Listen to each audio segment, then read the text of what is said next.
Well, we got the wing mower out of the truck here, and we need to put it together. So I downloaded the wing mower manual here. But basically what I want to do is get this mounted onto the frame just so we can move it around the yard and stuff. And then we got to work on the broken piece there. Well, I got the frame just briefly dropped on top. This side of the deck here bolts onto the frame with a 1/2-inch bolt. And in the front, there's two hangers that go onto rods here. You see the rod there and rod there. Those two hangers will hold the deck onto the frame. The gas tank goes up on the back, and the engine mounts on this thing too. So we got a lot to do, but if I hook up the deck here, at least I can push it around the yard. Okay, let's check this thing out here. So the prior owner had it like this. He couldn't get this pin out, I guess. So evidently they cut it. And what I'm thinking of doing is grinding this side flat so it's nice and smooth, and then trying to press it down in my press. Whether I need to heat this up first and give it a little juice, to be determined, but I'm going to take my grinder and grind this side smooth. That way, if there's a burr on there from cutting it or something, it won't be stuck in the hole when I'm trying to press it. All right, so I ground it smooth. There won't be any burrs on it. The question is, how are we going to press this? Because the part that's on the bottom of the press is bigger than this thing. So I'm going to have to find something to put on there that I can press it with. Maybe like a bolt or something like that. But when you do stuff like that, it ends up like getting torqued and shooting out the side or something. So it's not very safe. Maybe I could use like a nut, something like that, like a 3/8 nut or something, put it on there and start with that. All right, let's see what we can figure out. All right, this is sketchy, but it's working.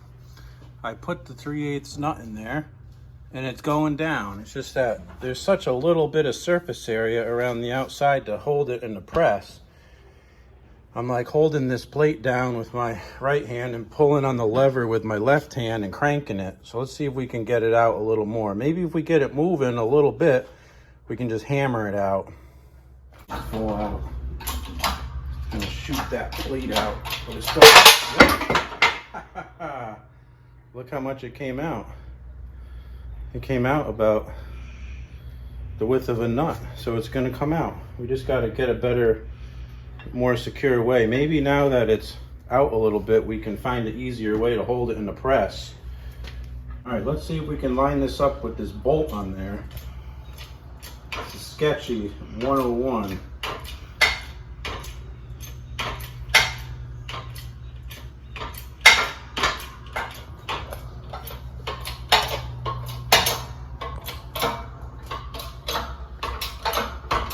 It's going.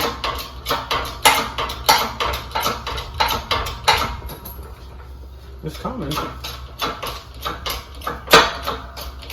Nice, huh? What do you think?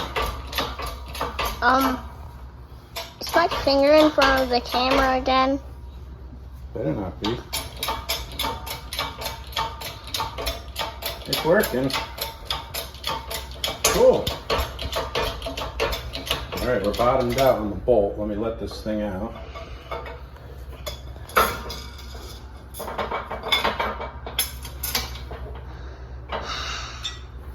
What do you think? Coming out? Yeah. Man, it's hot out. It's like 95 degrees and humid. I'm sweating like crazy, but the press worked mint. Let's take a look. Let's see. So I got it pressed out probably 3/4 of the way or 2/3 of the way. I think I'm just going to take a hammer and a punch and just drive it out the rest of the way. I just don't have anything handy that's long enough to put down that hole to push it out the rest. Just like a little bolt would work or something, but I don't have any long bolts handy, so we'll try a punch. All right, so we're using the garbage can workbench over here, which is my favorite. And let's see if we can hammer this sucker out. All right, let's see if we can hammer this thing out. We just got a punch and a hammer. Oh yeah, that was easy. Whew, done. Saki engine here for the wing mower.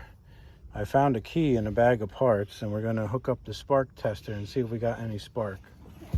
Here, come over here and point that right down at the spark plug. Make sure your finger's not over the lens. Point it right down at this.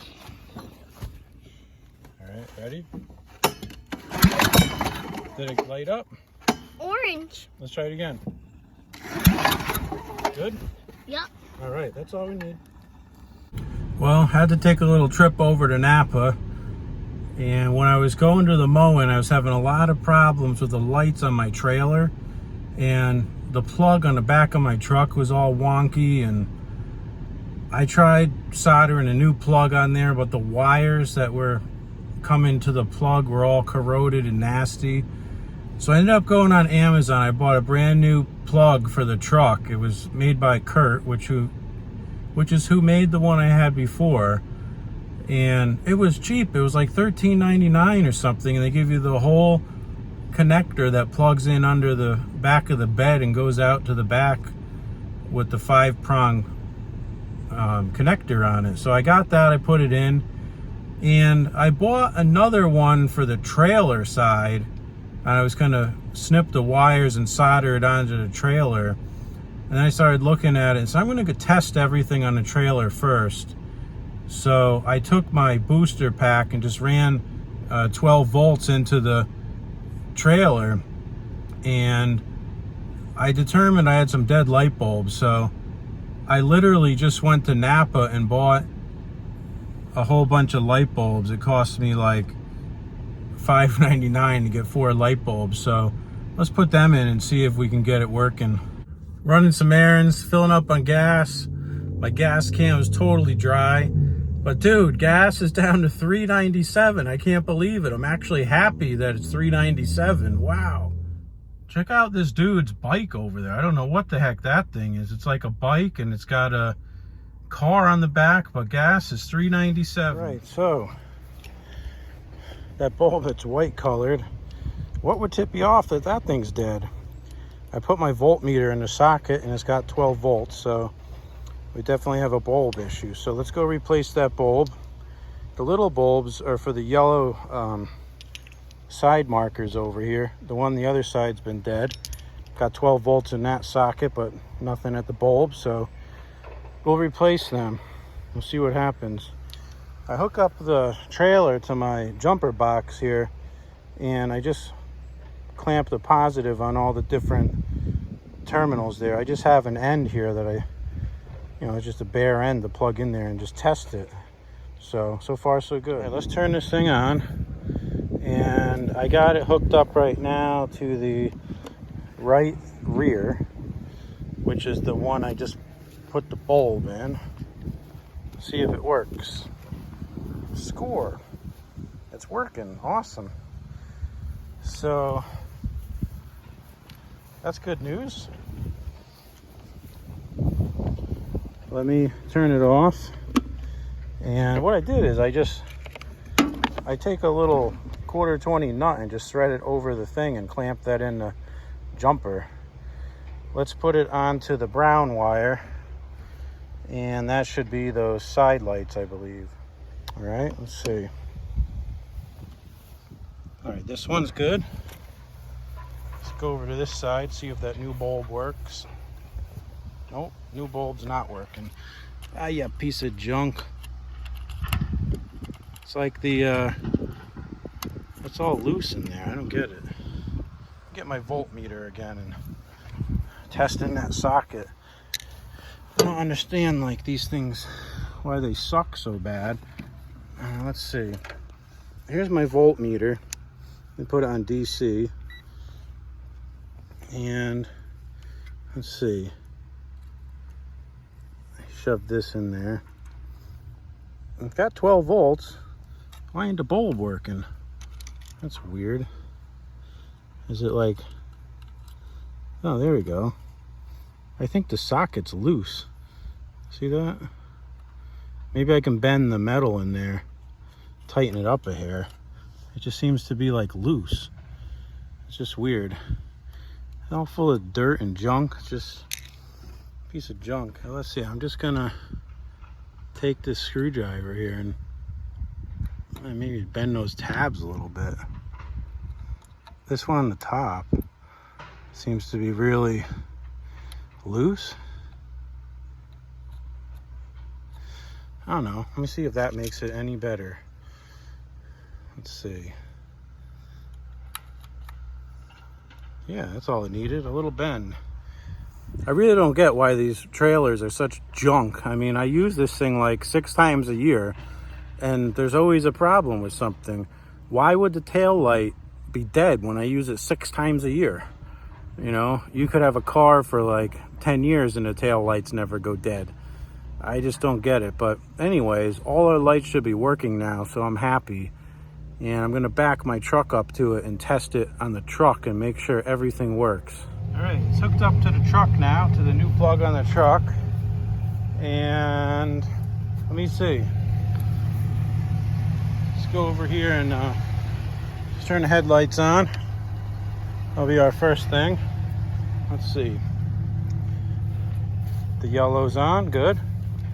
We should have a light in the back that's on. Yep, that's on, good. Yep, that's on. It's hard to tell in the bright sun. Yep. This yellow's on, cool. Now, I gotta try the blinkers. All right, let's see, I got the left blinker on. Oh, it's working. Sweet. All right, now I got the right blinker on. Let's see if that one works. Score, it's working. Awesome. I need a helper to step on the brake so I can check the brakes. They gotta be working. Everything else is working. I need something heavy to put on the brake pedal. What could I put on it? Oh, the battery charger maybe. Oh, that should work. That thing's heavy. Let's see. Nope, not heavy enough, I guess. Jeez.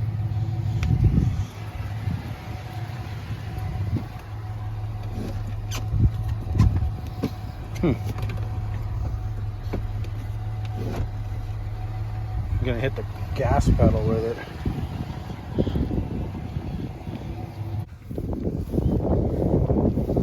Alright, this side's good. This side's good. I think we're all fixed. That's awesome. Hasn't worked right for like 3 years. So this is the old wiring harness from my truck. And it looks fine inside that pin. And the original issue was that down here at the end, the plug is all corroded and it wouldn't make good connections with the trailer. So I bought a replacement end and I literally snipped off the wires and was going to reconnect the new end and shrink wrap it and everything. And look at what the copper looks like in here. Look at that. It's hard to see, but it's so corroded. It won't focus. It's so corroded and everything, it looks black. You know, it was like that out here at the tip. And I cut it back here about 6 inches and it's still like that. So whatever this wire is they use is complete garbage. You think that they could use wire that would last a little longer?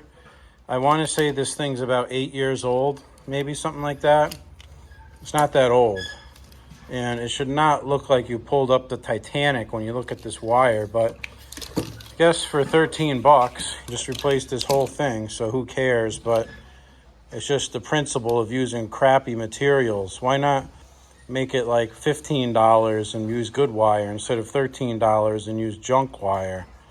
But whatever. Figured I'd fire up the 430 here on a nice hot 90-something degree day in July. Gave it a squirt of carb cleaner and it fired right up, baby. I love it. Maybe we'll get to the 2450s and the 812 and the 8162T and the 8163B and the ProMaster 50 and the 8179KT. What a lineup. Awesome.